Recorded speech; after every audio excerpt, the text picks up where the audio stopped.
CNN Chile Radio. AM.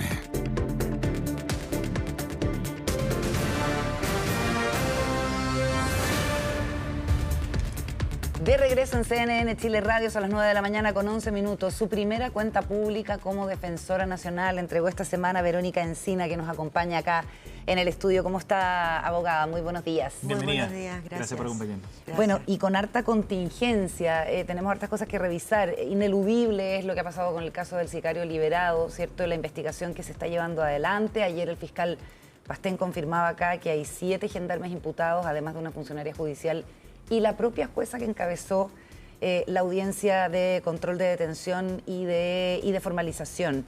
El sicario liberado tenía un defensor penal público, ¿cierto? Así es. ¿Cuál es la información que tienen ustedes de cómo se dio el procedimiento y cuál es su opinión general sobre lo que ha ocurrido?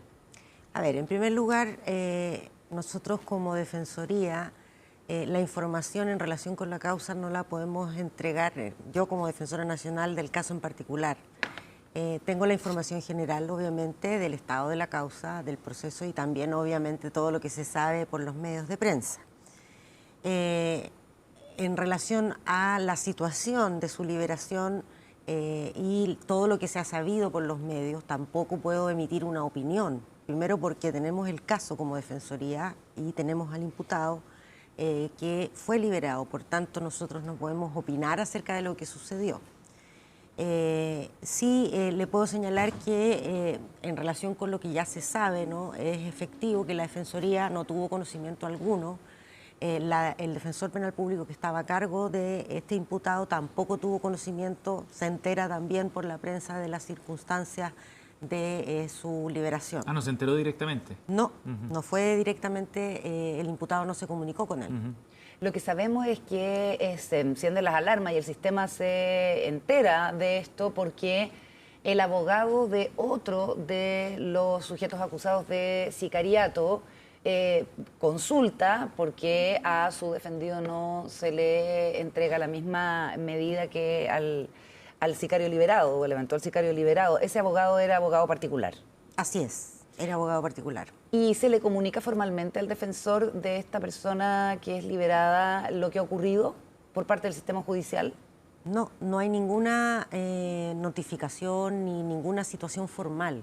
Justamente eso es lo que llama la atención del caso y lo que lo hace irregular y lo que ha motivado una investigación tanto penal como administrativa en Gendarmería y en el Poder Judicial, ¿no? Porque obviamente esto no se produjo como debiera haberse producido, o sea, en una audiencia, en una revisión de cautelar y mediante una resolución judicial que lo ordenara pública. Esto no fue notificado a los intervinientes, no fue notificado a la defensa, tampoco fue notificado al fiscal. Defensora, y a su juicio, en una mirada más general, ¿este caso refleja algunos problemas del funcionamiento del sistema? Bueno, la verdad es que eso es lo que está en este momento investigándose, ¿no? Tanto en materia administrativa como en materia penal. Como Defensoría nosotros no tenemos conocimiento de si existe algún tipo de problema específico o si hay alguna circunstancia más generalizada. Y obviamente tenemos que esperar los resultados de la investigación. Defensora, en su cuenta pública usted planteaba que la Defensoría no se ha actualizado en los 25 años desde que comenzó ya la reforma procesal penal.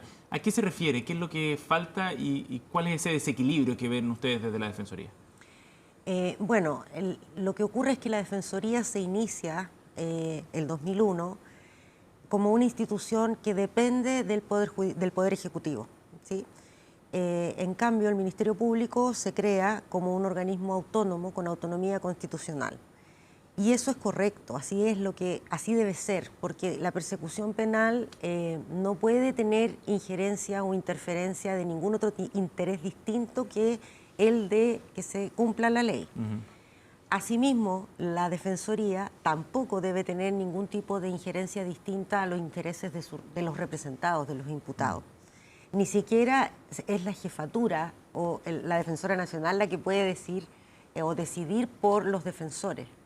Los defensores se deben a sus representados y por lo tanto el resguardo de las garantías y de los derechos de los ciudadanos se ve adecuadamente resguardado a través de la autonomía institucional, y eso no ha ocurrido. Además de eso, que eso viene desde el principio y es un desequilibrio estructural con el cual partió la reforma procesal penal, además el Ministerio Público se ha ido fortaleciendo en estos 20 años y ya tiene, casi ya está a punto de dictarse una tercera ley de fortalecimiento del Ministerio Público que implica mayores recursos, mayor dotación, mayores facultades, y una ley que ya se acaba de aprobar, que es la Ley de Fiscalía Supraterritorial, que implica un cambio muy importante en la forma de tramitar las causas. ¿Por qué? Porque implica que se crea una fiscalía que está más allá, tal como lo dice el nombre, de las competencias de las distintas cortes de apelaciones de las regiones del país. Eso significa que cambia la forma de tramitar las causas desde el punto de vista de en qué tribunal se va a conocer, por ejemplo. Hoy día la regla es que una causa se conoce por el tribunal donde se cometió el ilícito. Cuando entre en vigencia la Fiscalía Supraterritorial, la Fiscalía le va a poder pedir a la Corte Suprema que cambie la jurisdicción a la Corte de Apelaciones de Santiago cada vez que lo estime necesario.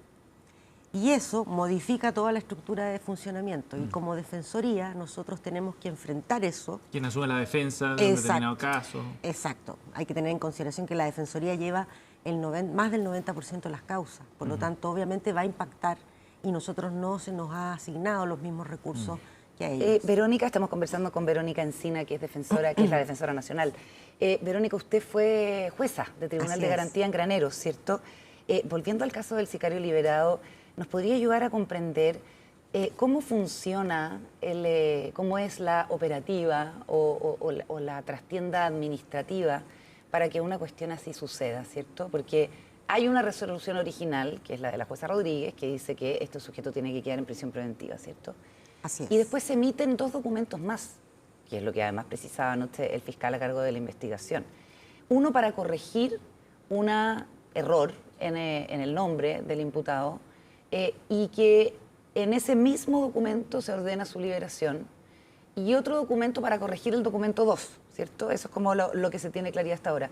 ¿Cuán habitual es que pase una cuestión así sin que sea advertido por la jueza titular? A ver, tengo que lamentablemente precisar que el día de ayer en la tarde la magistrada se comunicó con la Defensoría. Es muy probable que la Defensoría asuma su representación. De la magistrada Irene Rodríguez, que está suspendida. Así es.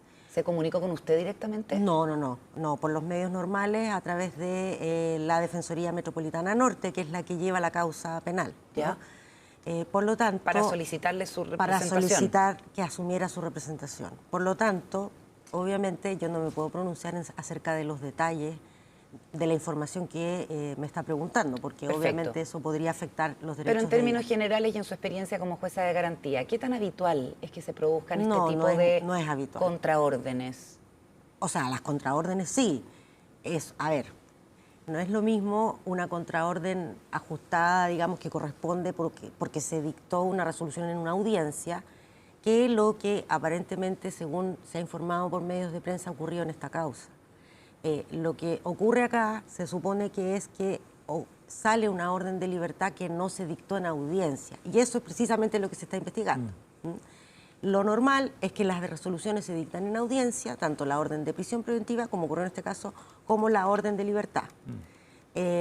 Y lo que ocurre es que llega un oficio a Gendarmería que implica que se libera al imputado, y eso es lo que se está investigando, la causa de ello. ¿Y en esos casos no correspondía que se le informara a la Defensoría Penal Pública?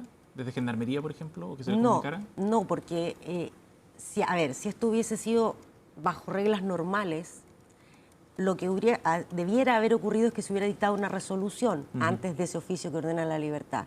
Y esa resolución tendría que haber sido dictada en audiencia, donde tendría que haber habido un defensor. Por tanto, no hay nada que avisarle al defensor, supone que ya lo sabía. Pero en este caso, como eso no ocurrió... No hubo audiencia. Exacto. Eso es lo que hay que investigar porque se produjo. Y de hecho hay quienes dicen que es raro que los gendarmes no hayan reparado en el hecho de que había habido solo una audiencia, ¿cierto? Que era la que dictaba la prisión preventiva del imputado. No hubo otra audiencia cambiando esa medida cautelar y sin embargo de todas maneras procedieron con la liberación del sujeto. Exacto. Gendarmería en eso recibió, supuestamente, eso es lo que dice en la prensa, ¿no?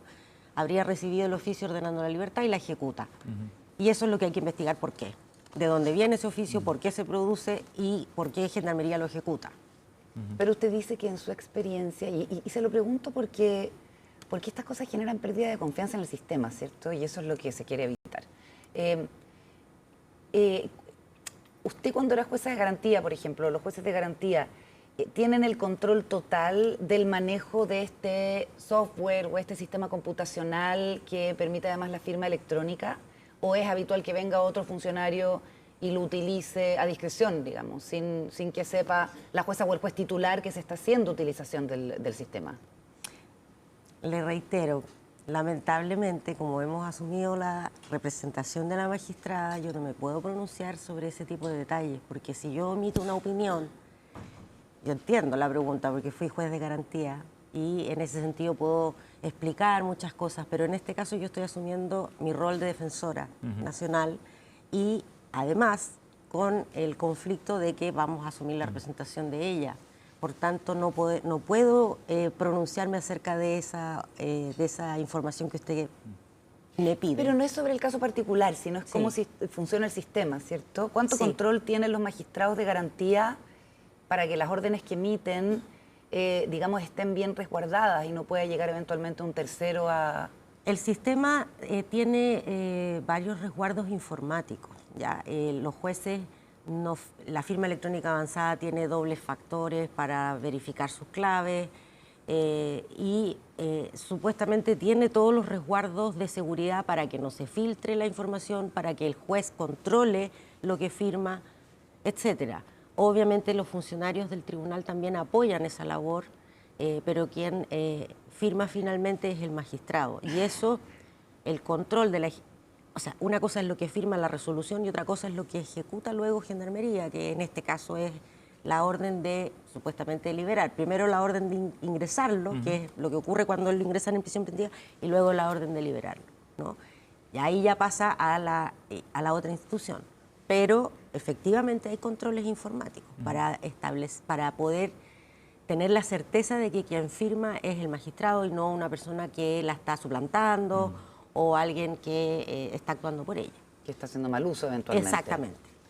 Defensora, el panorama criminal ha cambiado mucho en los últimos años. Han surgido bandas criminales que no conocíamos, mucho más violentas, los tipos de delitos son distintos.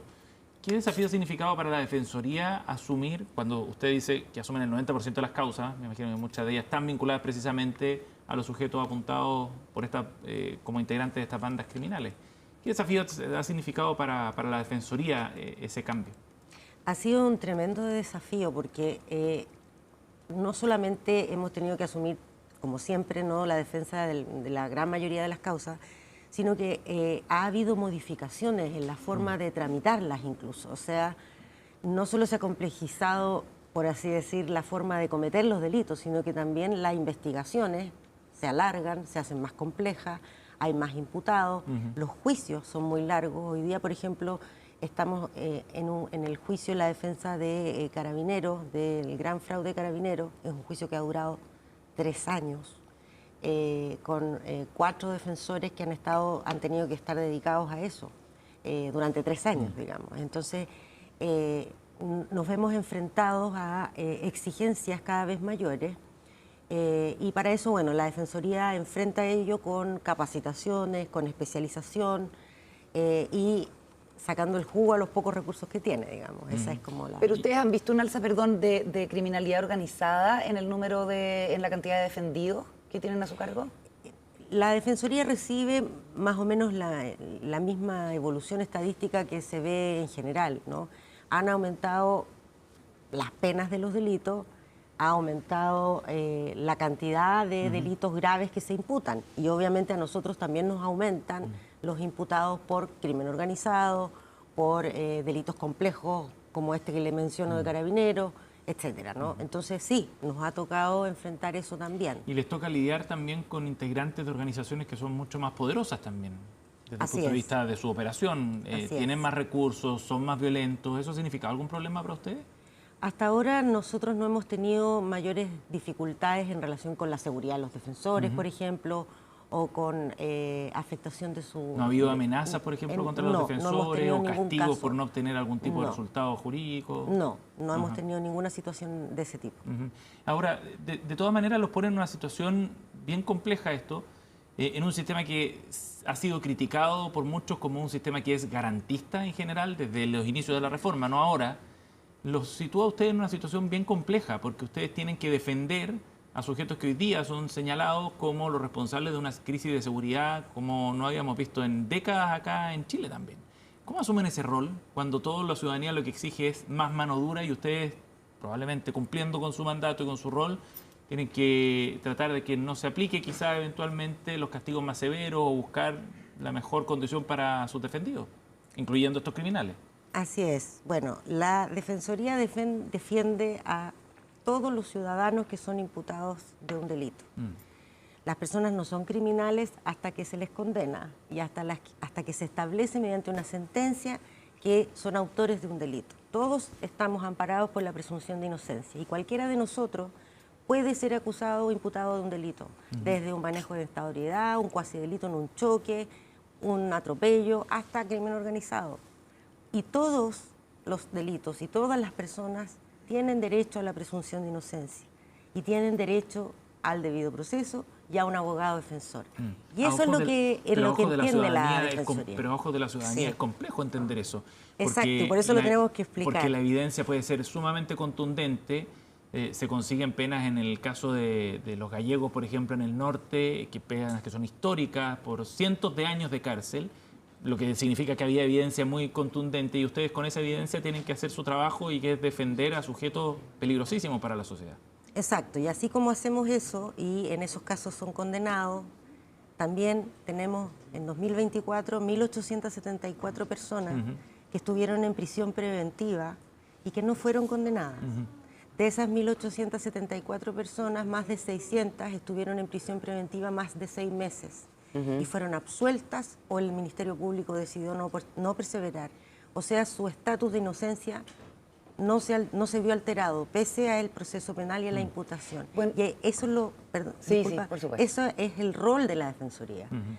La Defensoría no siempre va a alegar inocencia, no siempre va a decir que la persona es inocente, porque eso depende de la situación. Pero cuando la persona es inocente, si no hay un defensor, el riesgo de la prisión o del castigo injusto es inaceptable en un Estado de Derecho. Claro. Y por eso que la defensa es tan importante. ¿Y hay un abuso en la prisión preventiva a su juicio? Nosotros creemos que ha habido un aumento sostenido que afecta gravemente los derechos y afecta gravemente la presunción de inocencia. Y no solo la Defensoría, el mundo académico, incluso hasta el Ministerio Público, hemos manifestado nuestra preocupación por el uso abusivo de la prisión preventiva. La Defensoría lo viene diciendo hace ya muchos años. Esto obedece a múltiples causas, entre ellas el aumento sostenido de las penas y la disminución de las garantías. Pero también en este debate público nosotros creemos que es sumamente importante que la gente comprenda lo peligroso que es que el sistema pueda incurrir en errores de este tipo, ¿no? Y por eso que, pese a lo difícil que es que se entienda el rol del defensor, los mismos defensores lo entendemos muy bien y lo vivimos explicando hasta a nuestras familias a veces que no entienden, ¿no es cierto?, lo que hacemos, pero también a los medios de prensa y a los medios de comunicación es importante transmitirles este mensaje, porque como digo, no siempre las personas son inocentes, efectivamente, pero cuando lo son, si no hay un defensor penal público que lo haga valer, estamos expuestos a vulneraciones que son inadmisibles. Claro, como dice el dicho, es peor un inocente en la cárcel que un culpable en las calles, ¿no? Estamos conversando con la Defensora Nacional, Verónica Encina. Yo quería preguntarle a propósito de la mirada crítica que tiene del uso de la prisión, del abuso de la prisión preventiva, por la situación de las cárceles. ¿Cuál es la opinión suya como defensora de lo que está ocurriendo con opiniones de que el Estado no está operando en algunas cárceles y de que finalmente la falta de segregación lo que hace es empeorar el problema? Bueno, nosotros hemos manifestado eso en reiteradas ocasiones también. Efectivamente, uno de los problemas que genera el uso abusivo de la prisión preventiva es el hacinamiento carcelario. El hacinamiento carcelario no solamente afecta los derechos de las personas que están privadas de libertad, que obviamente se ven vulneradas, sino que también incluso afecta o pone en riesgo la efectividad del mismo sistema. El hacinamiento, y esto lo ha hecho ver incluso Gendarmería de Chile, lo hemos hecho ver nosotros, genera la dificultad, por ejemplo, de segregar correctamente a los imputados que forman parte del crimen organizado en relación con imputados menos peligrosos o que han cometido o que, digamos, están involucrados en causas graves pero que no forman parte del crimen organizado. Y eso genera un grave problema porque finalmente, en otros países se ha visto, ¿no?, que los problemas de hacinamiento carcelario han ido generando el control de las cárceles por el crimen organizado. Cuando eso ocurre, cuando el Estado ya no puede controlar lo que ocurre en las cárceles, estamos en una situación mucho más compleja, ¿no?, ¿Y usted ve como visos de sociedad. Tenemos alto riesgo de que eso ocurra. Tenemos no en todos los recintos carcelarios, pero tenemos recintos con hacinamientos gravísimos. Y eso implica un alto riesgo de... Exactamente, de control por parte del crimen organizado de los recintos carcelarios. Y es el Estado el que tiene que controlar eso. Para eso es necesario, primero, establecer controles también a nivel jurisdiccional del uso abusivo de la prisión preventiva. La prisión preventiva no puede utilizarse para todos los casos en que se le acusa a alguien de un delito. Debe usarse solo para aquellos casos en que es estrictamente indispensable. Defensora, y al día de hoy, ¿hay algunos recintos o zonas de algún recinto que estén controladas por el crimen organizado? A ver, eso es algo que en justicia se ha debatido mucho. Nosotros observamos con preocupación, por ejemplo, lo que ocurre en el recinto de Santiago 1, donde ¿qué está pasando ahí? Allí tenemos graves vulneraciones. Nuestros representados, por ejemplo, les cuesta acceder a sus defensores, porque cuando los visitan sus defensores en la cárcel, a veces se ven impedidos de acceder a ellos porque otros imputados les cobran por acceder a su abogado, por ejemplo. Y esa es una situación que nosotros hemos denunciado permanentemente, hemos hecho denuncias al Ministerio Público y hemos hecho ver esto también ante la misma institución de Gendarmería, hemos recurrido de amparo, porque esto genera graves vulneraciones a los derechos de nuestros representados. Sí. Defensora, nos queda un minuto, pero la situación de las mujeres también es compleja. Entre 2023 y 2024 aumentó en un 12,6% la prisión preventiva de mujeres versus un 4 y tanto de los hombres, si no me equivoco. La mayoría son extranjeras versus las chilenas, que es un 4,4%. Y en relación al crecimiento de los hombres en prisión preventiva, ¿cómo es la situación de las mujeres? ¿Y qué nos puede contar de eso? Las mujeres han ido aumentando más proporcionalmente que los hombres. Tenemos mucha menor incidencia de mujeres privadas de libertad porque son muchas menos las mujeres que cometen imputadas. delito. Exacto. Pero ha habido un aumento preocupante. El aumento de la prisión preventiva entre 2023 y 2024 fue de un 0,5% y llegamos a un 9,5, un 9,7% de imputados en general privados de libertad. En cambio, las mujeres han aumentado a un 12,5% aproximadamente. Y ahí, como señalaba Carolina, efectivamente las mujeres extranjeras también tienen un porcentaje mayor. O sea, si se imputa un delito a una mujer, si es extranjera, tiene muchas más probabilidades de quedar en prisión preventiva. ¿Y por qué delito? Ese es el problema. La mayoría de las mujeres, en general, privadas de libertad, es por ley 20.000, pero no por delitos de alta gravedad. En general, se trata de microtráfico, delitos de menor gravedad. Igual que pasa con las mujeres chilenas. Así es. Y, lamentablemente, no necesariamente la gravedad del delito es la que hace que, la mayor gravedad del delito es la que hace que las mujeres extranjeras queden en prisión preventiva, sino que en la gran mayoría de los casos se debe precisamente a su condición de extranjera por el hecho de no tener, como se dice en nuestra jerga, arraigo nacional, no tener un trabajo estable, no tener familia, un domicilio, porque precisamente al estar en una condición de vulnerabilidad por ser inmigrante, eso genera una situación que justifica lamentablemente su encarcelación. Y eso entendemos como institución que es altamente complejo, ¿no? Porque hay doble vulneración, la condición de mujer, la condición de migrante y en este caso imputada a un delito. La defensora nacional Verónica Encina ha estado con nosotros aquí en CNN Chile Radio. Gracias por haber venido, Verónica. Muchas gracias. Muchas gracias, Verónica, muy Gracias. interesante. Gracias. Son las 9:36, hacemos una pausa y ya seguimos con más.